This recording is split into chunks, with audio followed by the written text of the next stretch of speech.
আমার ওগুলা কি করতেছো?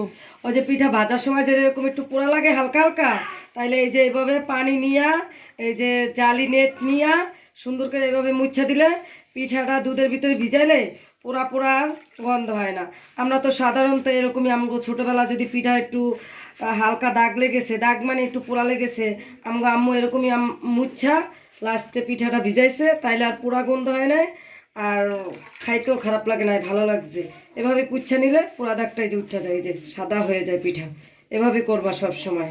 এই যে দেখো, দেখছো? এটা তো একটা ভালো ট্রিক্স, হ্যাঁ অনেকের কাজে লাগবে। হ্যাঁ।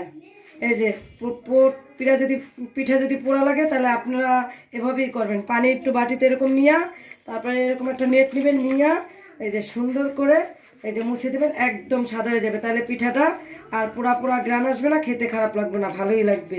দুধও এতে করে কালো হবে না, ঘোলা হবে না।